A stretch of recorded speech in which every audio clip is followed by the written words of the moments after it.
Hey up, my name's Joshua Morrison, director of Jonny Mozza's Lessons in Confidence. And today I wanted to come out into a nice bit of wilderness and just talk about nature for a little bit. And specifically nature within London.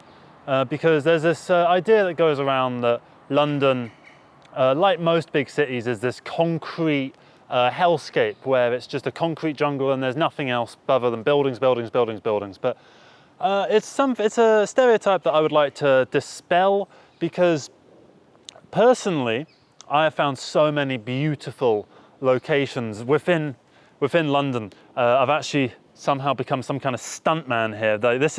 I am actually sat on a river, and this is if I fell right now, it would be quite dangerous. So forgive me if I'm not quite the best talker in this one, because I'm trying to balance myself, but I just thought this is such a cool shot, and it's quite indicative of what I believe London has to offer. I feel like a lot of the cities that I've been to, particularly in other countries, like when I went to Milan, we'd go to a couple of the parks there, and the parks there would be just a set of swings, a small patch of grass, a little sand pit for dogs to piss in, and that was it. There was nothing else there. Apart from that, it was just endless buildings after buildings after buildings. And admittedly, I didn't explore every single inch of Milan, and I haven't been to and it's not like there's not beautiful nature within Italy as a whole, and it's not like Milan isn't surrounded by the Alps. So I'm not trying to say that other cities don't have beautiful nature surrounding them or within them. But I wanted to talk about London in particular, because I think that London really has something special to offer, in that there are so many parks. Most cities would kill for something like Richmond Park, which this isn't. This is a place called Bunny Park. Officially it's known as Brent Lodge Park, but no one calls it that. Everyone calls it the Bunny Park. If you Google Bunny Park, this place will come up. That being said, I have not seen a rabbit here for about 15 years, and it was dead. Saw a hedgehog here about 5 years ago. So that's something. I'm not trying to make out like there's insane amounts of wildlife or anything like that within London. I'm sure there are parts, but I think what's more interesting is the green space that there is in London, because there is so much of it, and then so much of it is completely untapped and goes completely unexplored. And I can often go into some parks, particularly parks like this, which are quite large and sprawling and have huge walkways to go down, where you can be walking for 20-30 minutes and not even see a building, maybe like a little bit through the trees, but you don't really see any evidence of other life. You do semi-feel like you're in the countryside. And that's also not to say that London is anything like the countryside, because the countryside within England is seriously majestical. Every time that me and my friend Lee, who we've worked on films together for the past 4 years, whenever we go up north together, we go up north maybe 3 or 4 times a year. And every time we go up, we find something new that is this huge, sprawling, just bastion of beauty. And London, I feel like, gets left out of the conversation when it comes to really beautiful places. I'm going to start off by talking about one of my favorite places in the entire world, if not my favorite place ever, which is a place called Warren Farm Nature Reserve, which is semi near here. It's about a mile from here, and it looks like this. Let me do a clap so you can cut to it. There you are. That will remind me in the future to cut to it.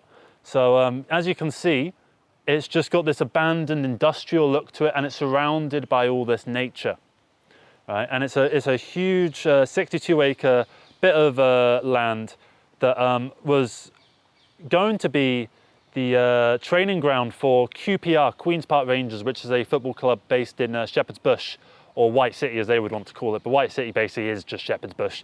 There was an awful lot of outrage by the locals because there were so many things that were wrong with that plan for this training ground. For a start, there's not really the facilities in the local area to support a training ground. There's also not really the desire to have it. And also because Warren Farm Nature Reserve is such a bastion of nature. There's a reason it's called Nature Reserve.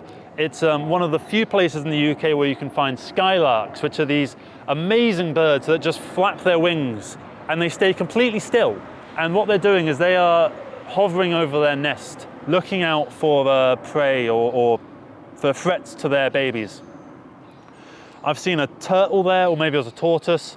I went out bat hunting, well not bat hunting, but like trying to find bats with these bat searchers, and they had this app on this iPad. Apparently it was like a $20 app, so it's quite an expensive app. And it detects bats at night, so it's got like a night vision sort of cam in it. And they went around, and I don't know anything about bats, but there were a couple of times when these bat experts were going, oh wow, that's a bat of some variety, you know? And one time, I was filming a film I filmed a few films at Warren Farm. I was filming a film called I Am Scum, which is this apocalyptic kind of film, because I thought this area was such a beautiful place for doing an apocalypse film, just because of the industrial kind of look to these abandoned buildings. There was a point when we were doing a take, and I just said, cut, cut, cut. Not because anyone did anything wrong, but because I saw in the sky there was an eagle. I was like to the two directors of photography, point your cameras up at that eagle. Get that eagle. And here's a shot of that eagle. Maybe it's not an eagle, maybe it's some kind of big bird. I don't know much about birds or animals really, so I can't identify it. If you know what that is, put it in the comments. Yeah, and I think Warren Farm is just one place within London that is a good example of what London has to offer in terms of nature. You've got places like Bushy Park, for instance, which is actually nearly as big as Richmond Park. It's probably about 2/3 the size of Richmond Park.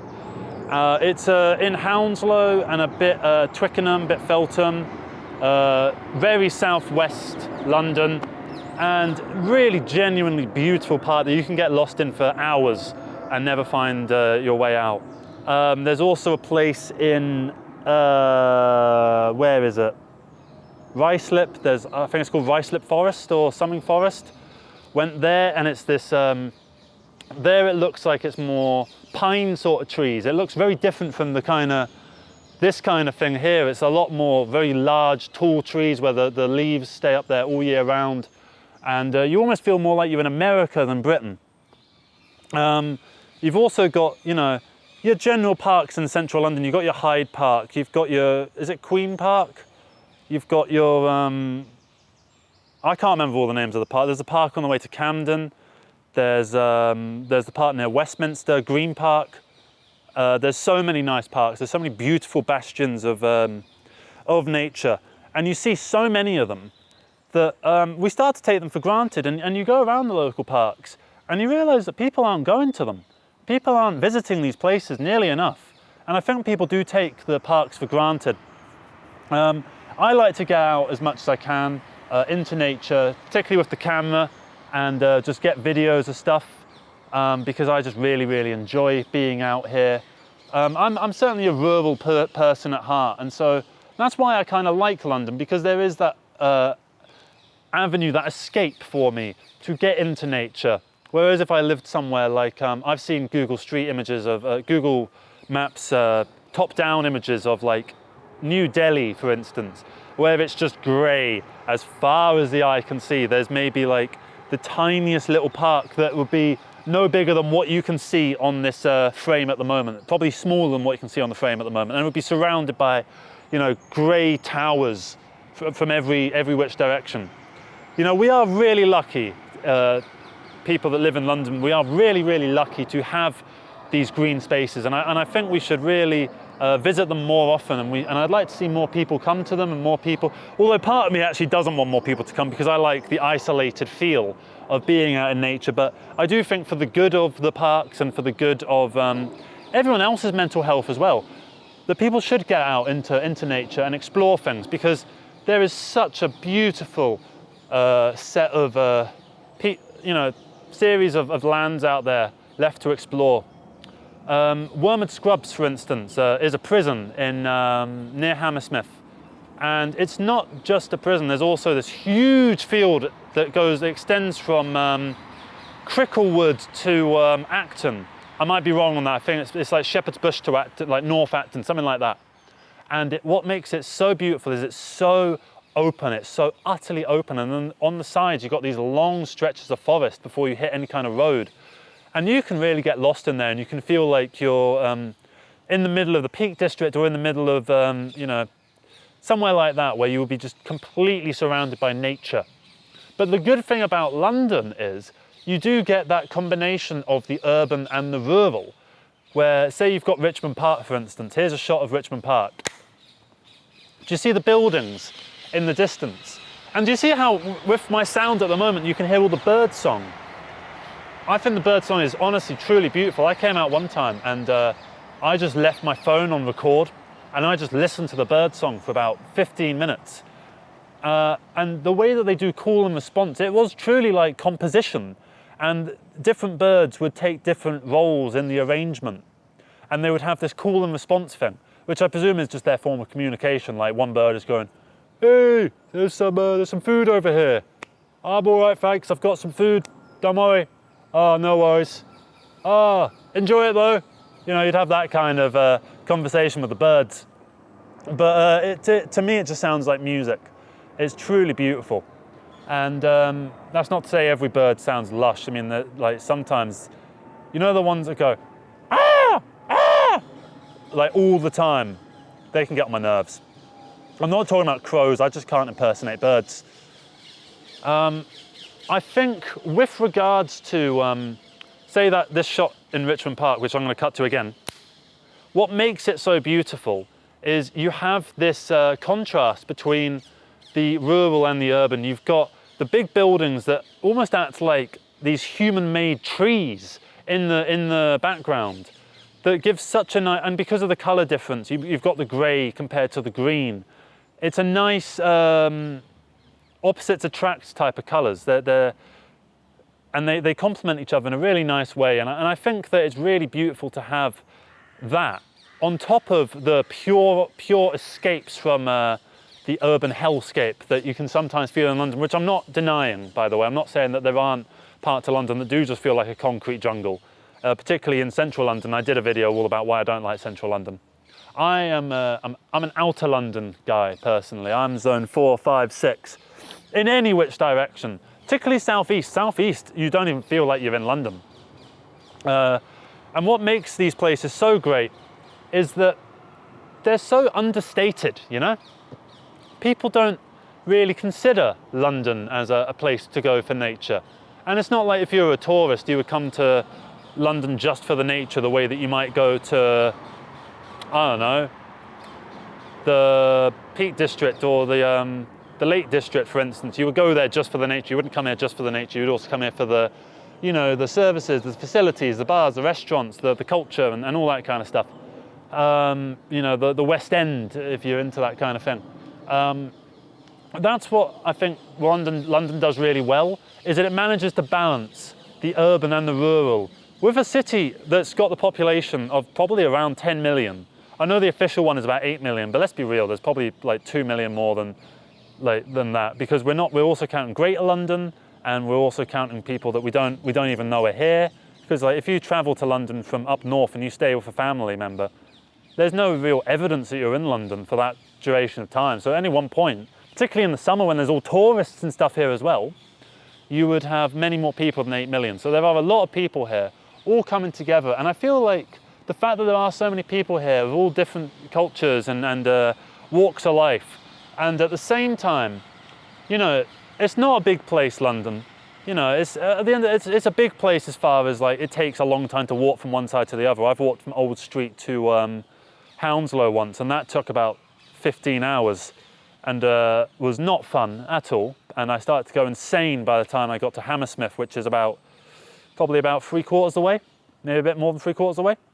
But what makes it so good is that it's not a huge place. However, you're able to have these absolute escapes from the urban feel of what London is. And I just wanted to do a video just talking about how I like that and how that's a nice thing to have and how I'm grateful for it, you know? Because it is something that I have taken for granted in the past, you know? There'll be times when, like, say if I'm not feeling too good, you know, or I'm going through a rough patch in my life, where I'll kind of forget about the parks and I won't really come out, and I'll just be going from the shops to work, to home, and that's not a way to live. And I feel like you need these green places, and I really hope that I'm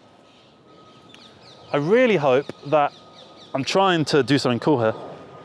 What I'm really hoping for is that more cities start to embrace this, and that they start to create more space for greener pastures, you know, and you start to have this all around you, because it is truly, truly beautiful. And it's nice to come out here, and even though you've got the planes, even though you've got the trains, because it is still a city, you do feel like you're somewhere that's not urban. And it's nice to have that escape, because if you didn't have that escape, you would be worse for wear as a result. You know, even if you're someone that loves the hustle and bustle of the inner city, and you love your high rises, you love your big glass buildings, you love looking out from the 50th floor over a gorgeous vista of various buildings and landscapes, and various forms of architecture, it would be a shame if you didn't have this to complement that as well.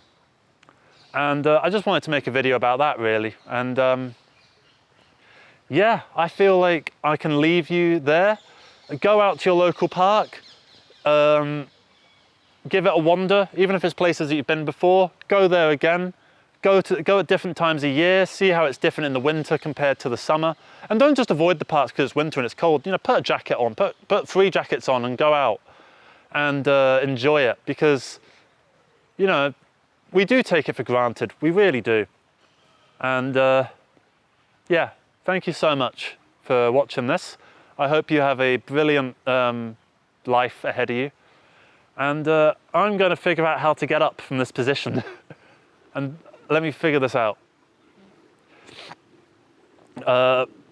Shit. There we are. Okay.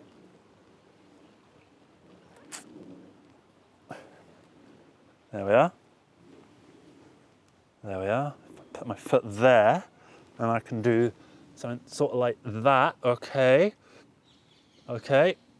Oh, also, for the sake of the engagement and stuff, comment like your favourite park or your favourite hidden paradise. Not just within London, within whatever city you live in. Doesn't even have to be in the UK. It can be like in fucking wherever, you know. Just let us know, because this channel is all about building a community and about having a discourse between one another and appreciating the nice things in life. So this is the nice thing in life, I think. And yeah, thank you so much for watching. I'm just trying to make sure I don't fall in. There we are. Okay, I've got it. That looks so awkward.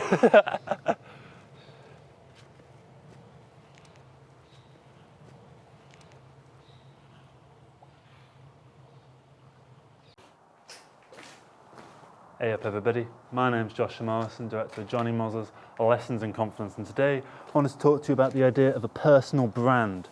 Now, in the creative fields, all of us are trying to get somewhere, and one of the most useful tools to do that at this present moment is social media. So that's your Twitters, your Instagrams, your YouTubes, your TikToks, Facebook, LinkedIn, Mandy, Star Now, Spotlight, all IMDb, all of these various things.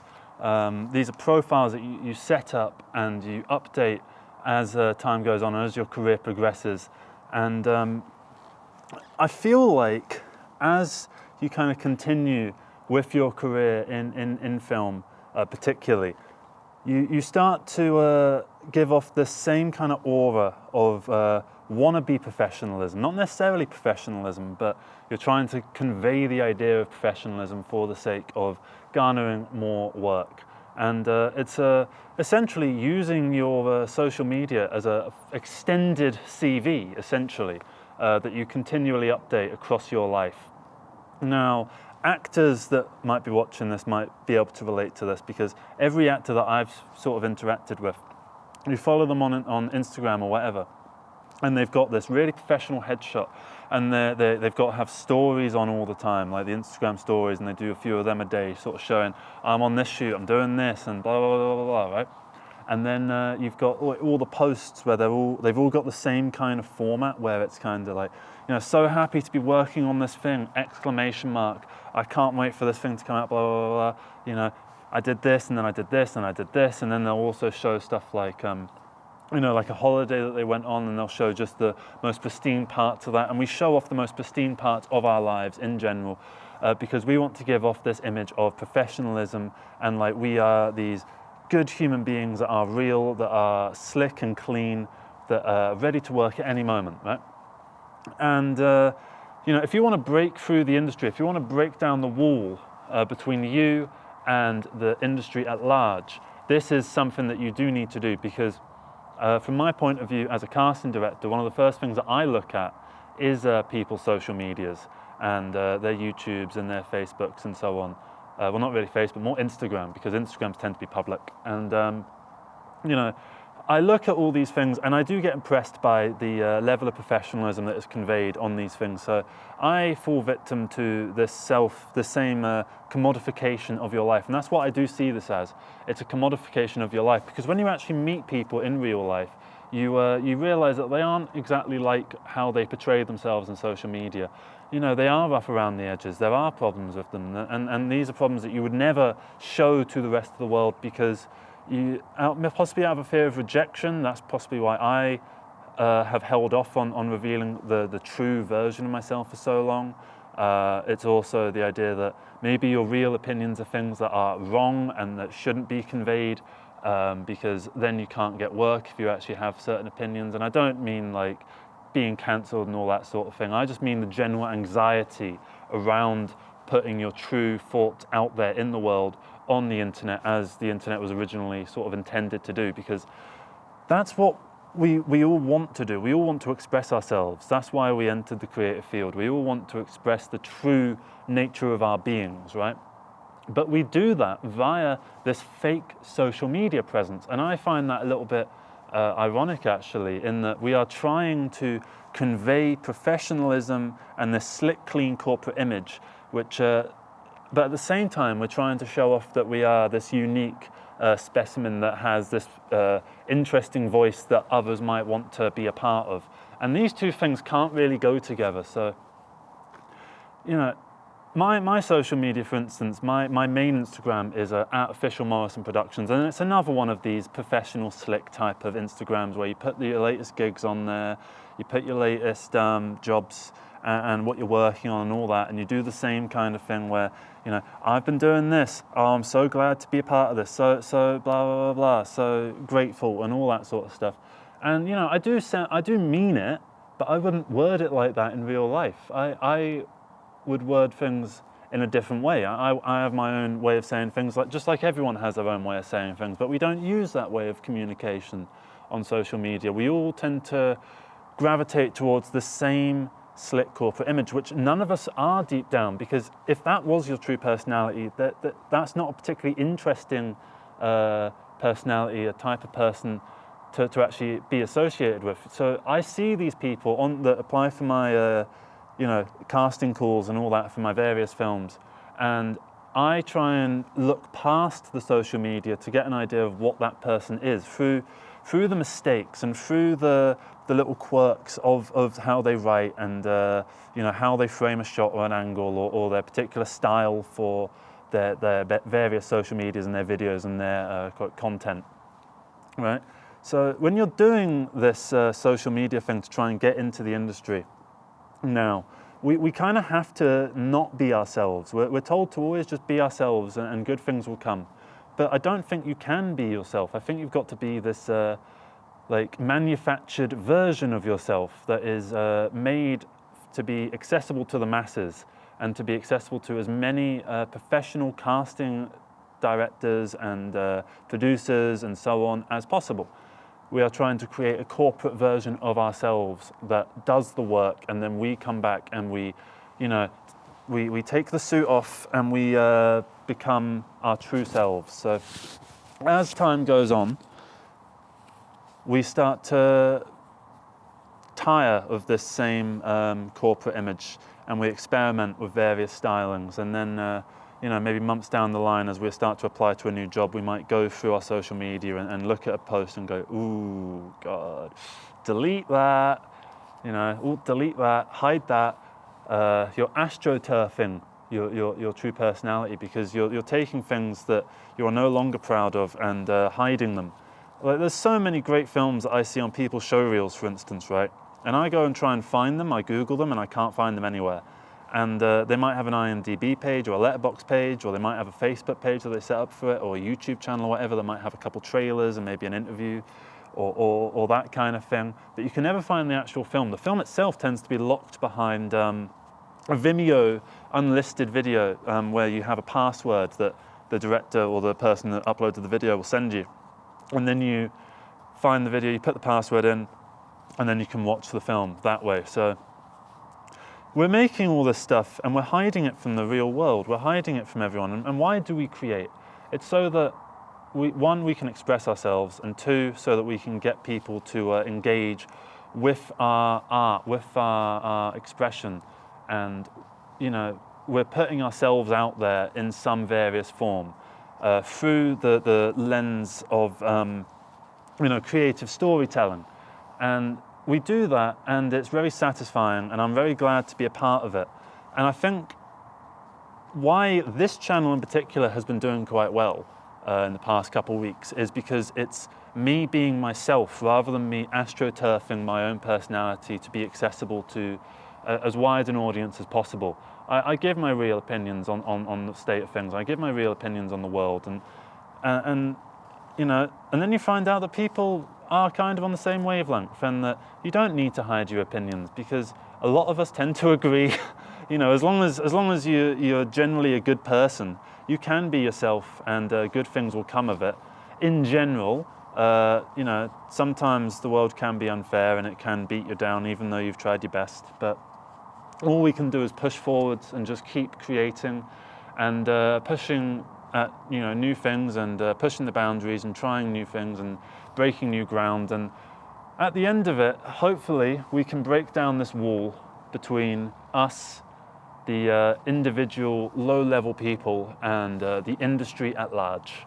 And I do feel like we have to commodify our lives now in order to break into the industry. We always had to some degree, but now with the advent of social media, you have to be so on it. You have to look like you are, doing stuff all the time. You have to project this image of success, which was a lot easier to do when you didn't have social media, because all you had to do then was just, when you were talking to a producer or whatever, just say what you're doing in that moment. But now you have to be in that mode whenever you log on, and whenever you make a post, and whenever you do something, and you have to go into that mindset. Even if you're, say, like, just lying in bed and making a new post, you have to enter that mindset in your off time, and you're always on. Like, when I do what I do as part of this creative field, I'm always on. It's not like a job where you clock out at the end of the day and you go home and you forget about it. You're always trying to think of stuff. I basically work from the moment I get up and have my breakfast to the moment before I brush my teeth and go to bed. And that's not to say I'm a super busy person. That's not to say I'm a workaholic. That's not to say like I'm the most productive individual out there. But because of the nature of my work, I have to be on it all the time. And we all have to be like that. And that's the only way to actually make something now, is to put out this image of yourself for the sake of the casting directors and the employers. And I feel like the employers, from my point of view as one, we don't really want this to be the case either, but it just is the way that it is, and everyone's accepted the way it is. It's like with Spotlight, for instance. Spotlight came around some point in the last decade, and it started off with a bit of an astroturfing campaign to make Spotlight seem like it's the big legitimate thing, and you're not a legitimate actor if you're not on Spotlight.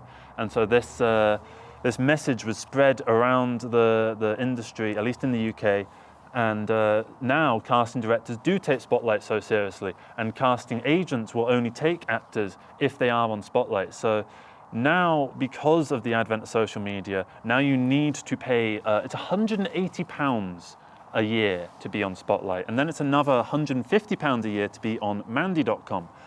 So you have to pay for all of these things, and you have to have them, because you can't do anything without them. And this is the only way that you can get work now. I'd compare it to nurses having to pay for parking at the hospital that they work at. They have to pay for parking. I think it's something like £60 a month, something like that, which comes straight out of their pocket. They have to pay for their own training. They have to pay for all these various things.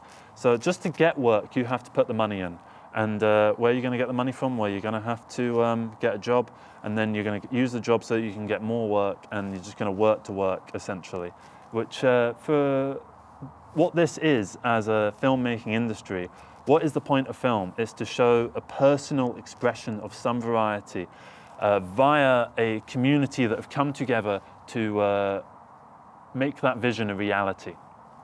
And with the way that things are now, with social media, at this present day, I'm not particularly satisfied with this level of corporate branding that we have to do in order to make ourselves seem legitimate in the eyes of our employers. So as a casting director and an employer, I would like to say, don't worry so much about your Instagram and like making sure everything is as slick and professional as possible, having all the Instagram stories and having all these followers, because it becomes a rat race that you can completely enter into. And what's more important is the person behind the screen, the person behind the profile, which is what the casting director is trying to find. They're trying to find you.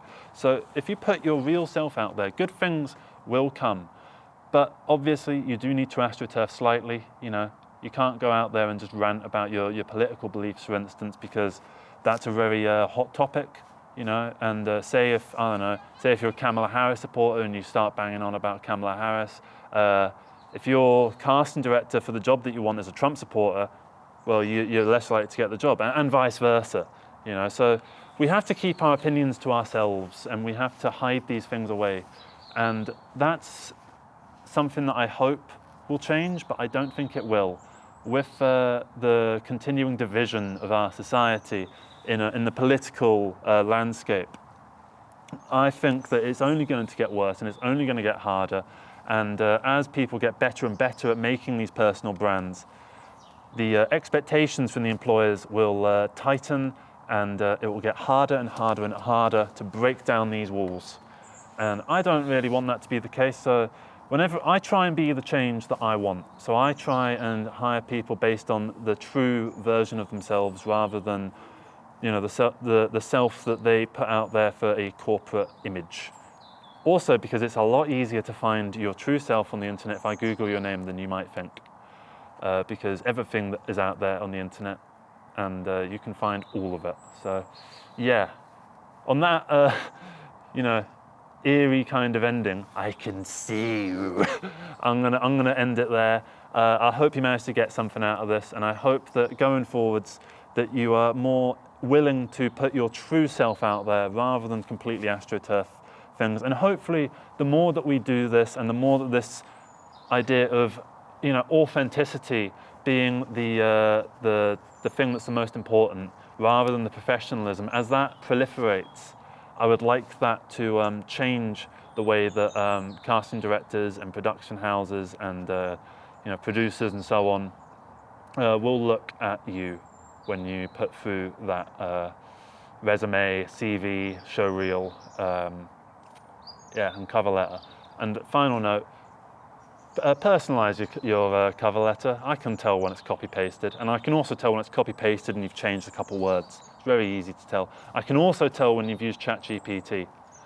That's not to say I hate when people do that, but at least take the ChatGPT thing that it spat out, put it into a text editor, and morph things into your own words. So yeah, that's a little tip just to end on. Thank you so much for watching this. Yeah, and I hope together that we can break through the industry, and we can use a sledgehammer and break down the walls of professionalism, and start being ourselves in an industry which is meant to be all about personal expression. Thank you very much for watching. Have a great rest of the day. Take care. Bye-bye. Hey up, everybody. My name is Joshua Morrison.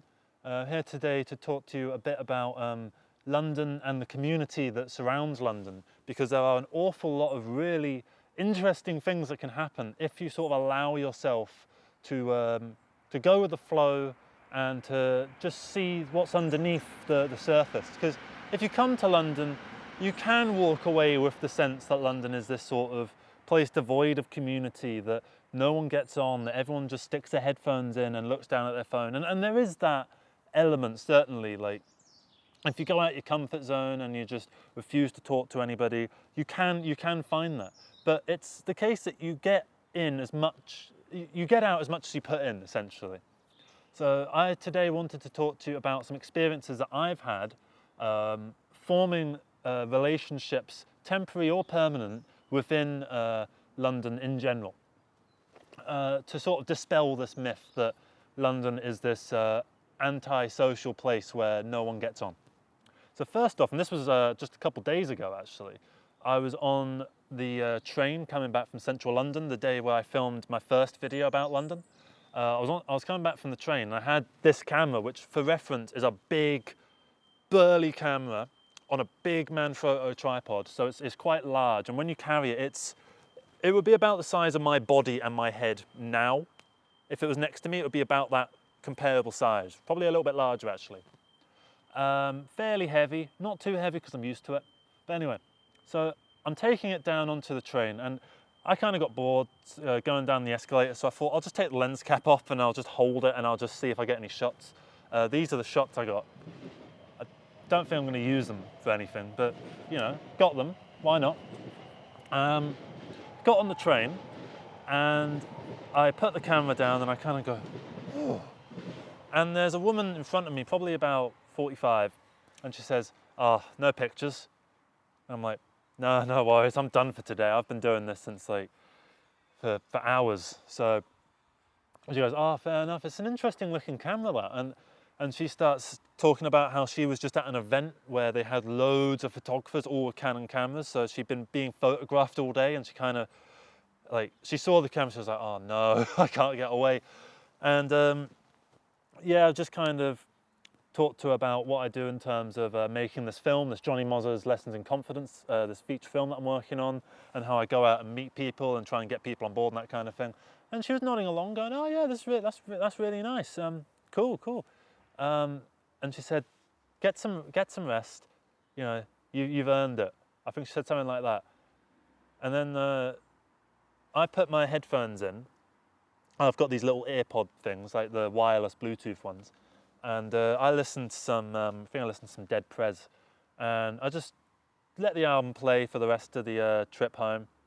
I was going to test out a polarizer filter that I'd recently bought, but I didn't in the end, because I didn't really want to take the camera out with her, like, having been to this event. We end up getting off at the same station, and we just have a bit of a chat. Turns out that she runs a music event that's in this local area. I was like, "Oh wow, that means I've seen you before. I've seen you like giving a speech or something." It's like, "Oh wow, yeah, you've come before." It's like, really nice. You should come down to the next one. The next one's in a couple of weeks. I'm like, yeah, I'd love to. So from meeting her, develop that little connection. So if I see her again, it'll be easier to form that relationship. Really nice person. Talk to her about her family and stuff like that, which is, you know, I can't talk about that because it's personal. Not even to me, but to her. And that was just one example. That was a very recent example of finding the community just through life. My favourite example that I like to give is I was coming back from the shop.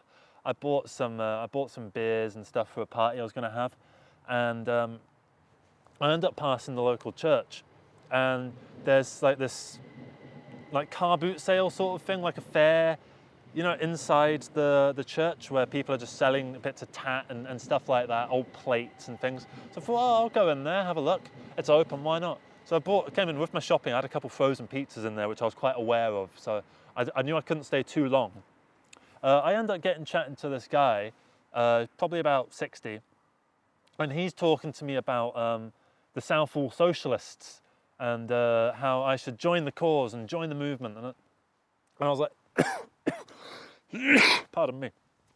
Yeah, that sounds interesting. I was kind of just like, I wasn't politically active at the time, but you know, I thought, why not? I'll give it a go, see what's going on, and see if I can be part of something bigger than myself. So gave him my number, and he said, yeah, I'll be round to pick you up like in a couple of days, and we'll have our first meeting. I was like, okay. Kind of forgot about it. Went home, had the party. It was sort of a thing where I talked to people about it, and they went, the what? The Southall Socialists, yeah? I was like, yeah, the Southall Socialists is going to be, you know, kind of taking the mick out of it and not expecting much.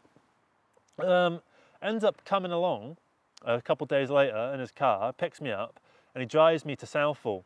And what we're doing, we're going around from like one person's house to the next, and he goes up to people's doors, and he'd be like, excuse me, we're part of the Southall Socialist movement, and we're trying to work to gain worker solidarity and you know, trying to make sure that workers can begin to own the means of production and blah, blah, blah, right? Is Mohammed in? And the woman would be like, no, Mohammed is doing homework. And he'd be like, okay, well, tell him that we're going to be around at some point soon, and he should really join these meetings because they're really important, blah, blah, blah. She's like, okay, I will tell him. And shuts the door, and he comes back and he's like, ticks Mohammed off the list. And then we go to the next place. We're in the middle of Southall High Street, and he starts trying to do a U-turn. He just does a U-turn in the middle of the street, Pat Street. If you know Southall, it's a place that is quite chocker in terms of the roads, especially at rush hour, and we were doing this at rush hour. He starts doing a U-turn, and if you've been to Southall, you can imagine that doesn't work, right? I am in the front seat like this. Don't notice me. Please don't notice me. No one notice me. And we end up going to another guy's house, and same thing. The mother answers the door. It's like, is Ahmed in? It's like, blah, blah, blah, so worker solidarity, and you know, the workers should be owning the means of production, all that, right? And the mother goes, no. Ahmed is streaming Minecraft. He's streaming Minecraft. And this guy goes, oh, okay, well, just tell him to, you know, for the next Southall Socialist movement meeting that we should definitely have him on board, because we'd love to have him on board because we're all about worker solidarity and all that sort of stuff. Which is like, yes, I will tell him. There was one that we went to the door, and he says, hello, my name is whatever from the Southall Socialist movement, and we'd love to have your son Wajid down for the current meeting, because we're all about workers' solidarity and trying to promote the cause of the workers owning the means of production and all that kind of thing, and overthrowing imperialism and that kind of stuff, right? And she just says, no. You know the Family Guy thing of the cleaner, the Mexican cleaner. She just goes, no. It was like that. She just goes, no. And he goes, okay. And he comes back, and he's like, that's putting me off the sirens there. Comes back. We end up meeting another guy who's also part of the Southall Socialists. He gets in the car, and we drive to Southall Park. And me and this guy and me and the other two guys are sat in the gazebo just having a chat. And the guy that I've been driving around with this entire time, he eyes this like gang of utes on the other side of the park, burly looking, like hench roadmen types you wouldn't want to fuck with, right? He goes, oh, they'll be perfect to get to join our socialist cause. And so he hobbles over and he starts talking to them about the Southall Socialists. And me and this other guy at this point, we're like, we're not associated with him. We're not. Nope. This guy had rented out a church for us to have our meeting in. We didn't end up using it in the end because we didn't have enough people to actually make it worth it. So we went to McDonald's, and I let him buy me a Big Mac because I thought, well, that's the socialist thing to do. It's about equality of outcome, isn't it? So I let him buy me a Big Mac. We had a bit of a talk. He gave me a newspaper that normally costs £3, and I was like, oh, thank you very much. We had a chat, and you know, I am sympathetic to the socialist cause. I'm not a socialist myself, and doing that whole experience certainly turned me off socialism a little bit. But it was a fun day, it was a fun time, and it was a fun story to tell people. And it's another bit of proof that if you allow yourself to go with the flow, you can end up in weird situations that you can end up, referring back to, and something that can give your life a bit more, gravitas and a bit more fun and a bit more, slickness to it. Not that I'm saying I've got a gravitacious fucking life or anything like that, but not like I'd go out and do stuff all the time. But I do like getting into weird little situations like that. And he ended up driving me home, and I ended up becoming another one of those people where the mother answers the door and goes, no, sorry, Josh is editing a video. He can't come down right now and play. Oh, one of the mothers did say, oh no, Ahmed can't come down to play. Can't come down to play. I loved it. That was hilarious. And it's not just that you've got these a negative experience like that, which I wouldn't consider a negative experience. I consider it a positive experience, even though in the moment there was some parts where I was a bit like, oh my God. It was fun. It was fun for me to be able to refer back to that. Next up, I'd like to talk about the open mic communities, of which there are many across West London in particular, which are the ones that I'm most familiar with. I'm sure there are some in East, North, South and Central London as well. However, I'm not particularly accustomed to them, so I don't know them super well. I've been out with friends a bit, and I do know a place called the Rhythm and Booze in Battersea, which is a place where there's a local jam session. People that have gone there have talked about how they constantly go into these various jam nights and open mics and stuff like that. So they happen all over the place. And there's also ones that aren't even in a venue, they're like on the street. And so people come from all across the city and just like jam out together on like one song that's in B minor or like D major or whatever, right? Couple basic chords, something that anyone can jump in on and have a bit of fun with, and you get a Zerner solo or whatever, right? Or maybe one guy starts scatting and rapping over it, stuff like that. So you can have some fun. I was going to an open mic, got talking to a load of people there. They ended up introducing me to some other people, and after all those people ended up introducing me, and I became sort of accustomed to all the people in like my local one, my local open mic, I started moving on to the next one, becoming a bit more accustomed to people there and learning their names and learning what they're all about, what kind of music they like, what kind of things they do. And that's where I learned that there's still goths and people that are super into rockabilly, and people that are super into glam and like David Bowie and The Cure, and there's people that are super like, wearing like the 90s like grunge sort of aesthetic, and there's people that are super into like that pop punk kind of Blink 182 look of like the eyeliner and the colourful shirts and stuff like that. You got people that are kind of still mods and rockers, and those are still a little bit alive, but they're not disconnected the way that they would have been in the 70s. Now these groups all come together and are friendly with one another and all socialise, and I think that's just absolutely beautiful, that you've got that connection between people and that people can just get on. And that was kind of the message that I wanted to get across with this video. Not that I maybe did it with the self-will socialist story, but just that there is community in London and you can find it, and it's not like you've got to spend your entire life dedicated to trying to find it. It can fairly easily come to you if you just allow it to. If you let yourself get into these weird situations, and I understand if, for instance, you're suffering from depression or anxiety and you're in a really rough time in your life right now, and you fail to see the colour in the world and you just see grey. Like I was like that last year, and I isolated myself and I didn't allow myself to be part of the community that was around me, when it was the community around me that helped me heal from those bad times and become the person that I am today, where I'm happy in my own skin, and I love myself and I love my world and I love the people that are close to me and are my friends and are my greater family,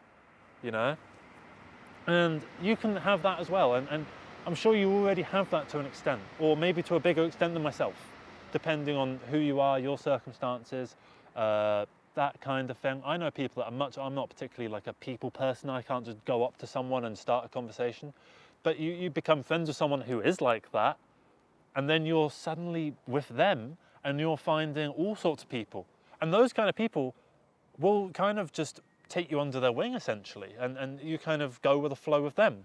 And then you build your own confidence up to be able to do it yourself. And then you go out there and you get talking to people, you make contacts, you hand your phone number out, your Instagram out, and you get talking to people afterwards. Don't just give someone your Instagram and then just follow each other and then never message or anything like that. Message them.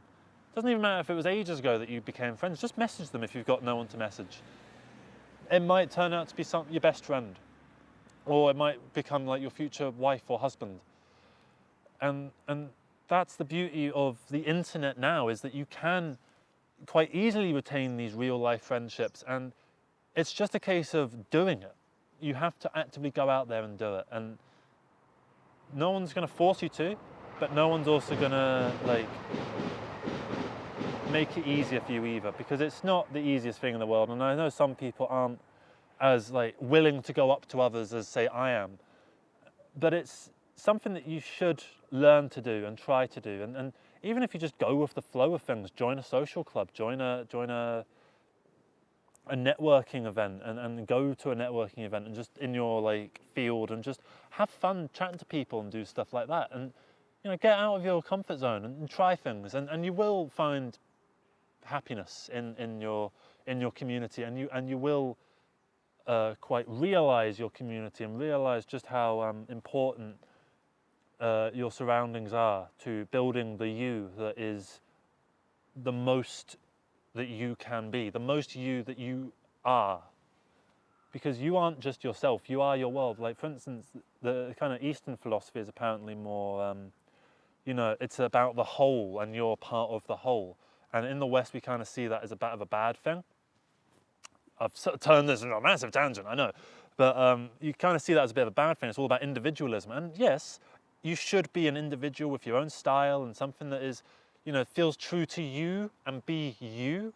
But at the same time, embrace your community and embrace the people around you, because that's what we should be doing more of. And I think we are doing it a fair amount.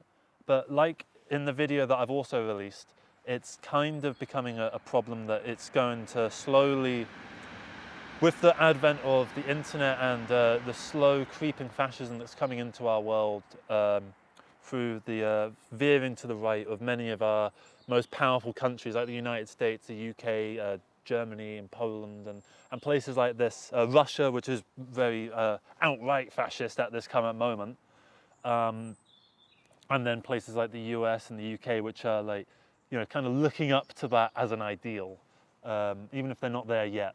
So you have got problems, and I'm not saying that this is something that's always going to be there, that this community feeling will always be there, but it's there now, and you can go out and find it. And I really urge you to go out and find it. And I'd love for you to tell me some stories that you've got from weird people that you've met, interesting folk that you've come across, like for instance, positive or negative, just fun stories that are something that are part of you, that are part of the tale of yourself that's taken you to this present moment. And I'm interested in hearing about that. I'm interested in hearing other people's stories, and I want to listen and know what's going on out there and how other people feel about this topic, because I'd like this to be a dialogue, a discussion, and for me I'm trying to form a community here as well, not just so that I've got my own real life community, but I'd like to have a community that is online as well. I like some bands, and I go on their subreddits every now and then. I like King Gizzard, and I go on the King Gizzard subreddit. But if you go on that too much, you realise that people are a pain in the arse on those sort of subreddits, and they're just moaning and making dramas out of things. And this is a different kind of community where people can just come together, talk about whatever in the comment section. I don't care. It doesn't have to be relevant to the video. Just comment some stuff, whatever makes you feel good, and have fun doing it. And if you're watching this about 6 in the evening or Saturday night, get the fuck out of the house. Go to your local pub.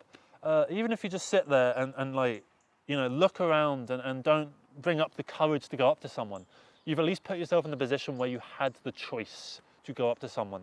And the next time you do this, you'll be more confident. And maybe you won't do it that time, but maybe the time afterwards. And you keep doing things until something happens, until the light bulb turns on, until the rope is cut, until you know, you've made the plunge into a new world that you've crafted for yourself. And I hope you do that. And I hope that you take something from this video that's positive and it's made you feel something. And love you all. I'm going to take my leave. I'm going to head back and I'm going to put this video together. And then I'm going to go to the Cross Lances where I'm going to play a gig for Jonny Mozza's Lessons in Confidence. I'm trying to learn how to do this. Is it like that or is it like that? I don't think it matters because Jonny Mozza isn't the type of person that would be aware of that kind of thing. So anyway, I'm going to head off. Bit of a ramble at the end, but thank you so much for watching this and have a great day. Ooh, ow! That's higher than it looks. I had my first kiss here. I was probably sat here actually, but this has grown since. So this place has sentimental value as well. Like this area. I wasn't sat like this. I'm just standing here because it's easier. It was just a nice time. Just thought I'd add it. You know. That's another example of community-ish. All right. See ya. Oh wait, actually, it was over there. I had my first kiss there.